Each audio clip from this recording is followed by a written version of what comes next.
Hello everyone and welcome. I'm Sarah Liz and I am so excited to be a part of the Pixi Dust Designs giveaway and YouTube hop. We're going to make this cute little scene today. I am using this spring box card. Both of those sets of dies are included in the one die set, right? It's absolutely huge. And then I'm using the Woodland Critters, which makes 5 large critters, a handful of small critters, and some other scene elements to make the most adorable box card. I am starting with a piece of hammer mill cardstock and I am just ink blending some clouds onto the background and some light blue ink. And then I've cut 2 of the 5 pieces of grass from the box card and I am going to add a little bit of pine needles distress ink to the bottom just to give it a little extra dimension. I knew I was going to ink blend on the tree and this kind of ties all of those pieces together. So here's some vintage photo, and this is critical to me because there are these wonderful embossed details on the tree trunk, and as soon as you add the littlest bit of ink, it just pops and the whole thing kind of comes to life. So I'm coming in with a very light hand. It doesn't take much, and that really finishes off the tree for us. There's a little circle that is cut out of the middle of the tree, and I am using some black soot distress ink just to darken that up. We're going to cover most of it with this owl. So again, there's lots of critters in that Woodland Critters set, and I love them so much. I've added a little bit of glue to the belly piece, and then this is going to be, I don't know, like the circles around the eyes. Okay, and I want them both to have wet glue at the same time because they nestle right up against each other and it's easier to get them in the right spot if you've got wet glue at the same time.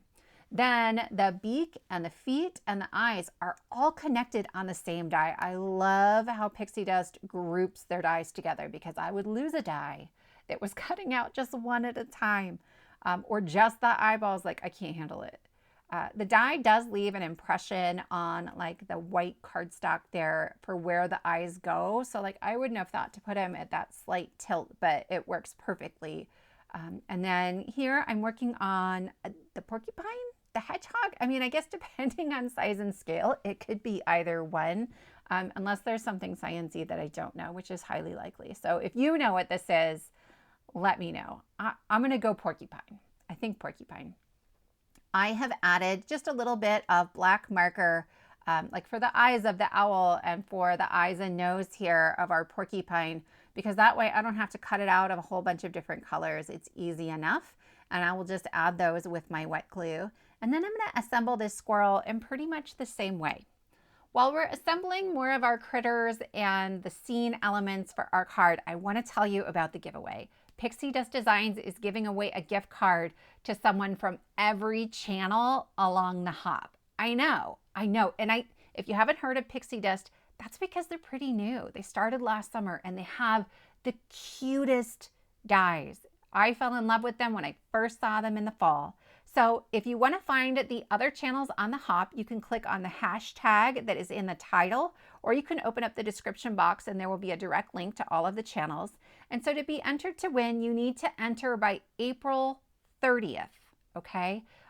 Comment on the video, subscribe to the channel, and then be sure to subscribe to the Pixi Dust Designs YouTube channel and click that bell for notifications because that's where the winners will be announced. So that way you'll know when that video is posted, okay?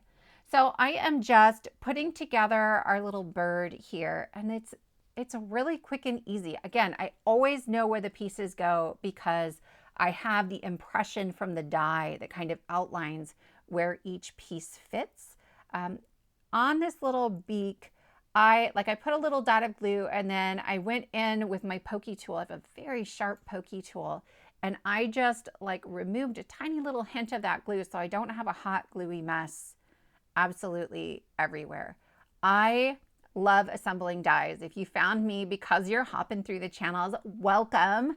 I'm a die cutter. I love die cutting. I love fun folds. But I also like quick and easy cards. So I have an emergency card kit series where I have free printables twice a month. I hope you'll look around. I hope you'll check it out. I'd love to have you here. The other thing too that I want to tell you is I actually made 2 cards in preparation for this hop. The first one I love so much. It is the box card, right? And it's got tons of critters and an interactive element where the owl pops up from inside the tree trunk and there's like an acetate window something, and it was so long. I was like, that's not fair. I want you to get to hop along to all the channels and not be on my channel forever. So coming up, I will also be posting a video with the big project because it's awesome. You guys, this die set, you can actually get these as a bundle. This bundle is absolutely incredible. So I use some white acrylic paint, and I'm just dipping the very tip of my very pointy pokey tool into that paint to add a little highlight to each of the eyes. And then like for the porcupine, it was too big. I didn't like it. So I just kind of wiped off the extra paint, went over it again with my marker and tried again. Super easy, really quick. And I have way more control over the size of that dot with a little paint than I do with my white gel pen. The white gel pen and I am not a dainty crafter. I'm just not.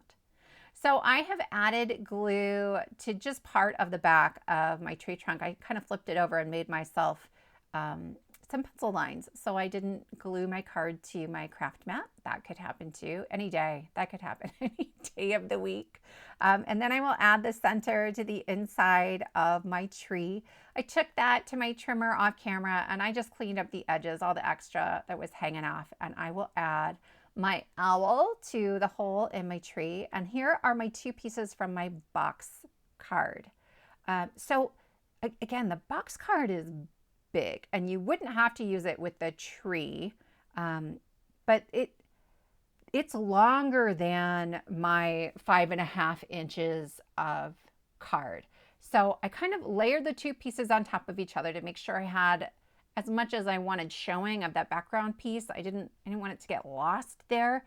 And then I'm just taking it to my trimmer to get it to 5.5, but making sure to cut off of each end because those were pieces from the middle where there are little flaps to glue it into the box card. I'm going to add some glue really just towards the top here since this is now taller than I need it to be. And I'll add that to the bottom of my card. And once again, I'll take this to my trimmer and I will remove the extra green cardstock that's hanging off the side.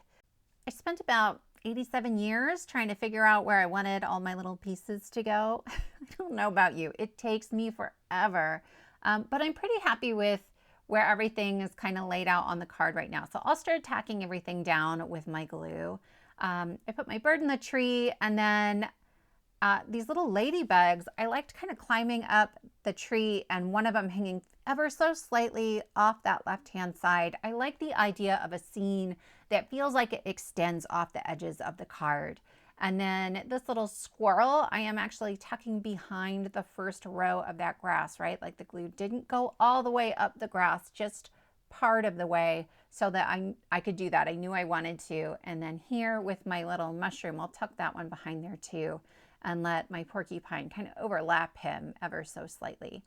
And then once he's hanging off the edge, I will take my scissors and trim off the sides. You can tell what kind of cardstock I used by how hard it is for me to cut through that. These are my favorite scissors and they're super sharp.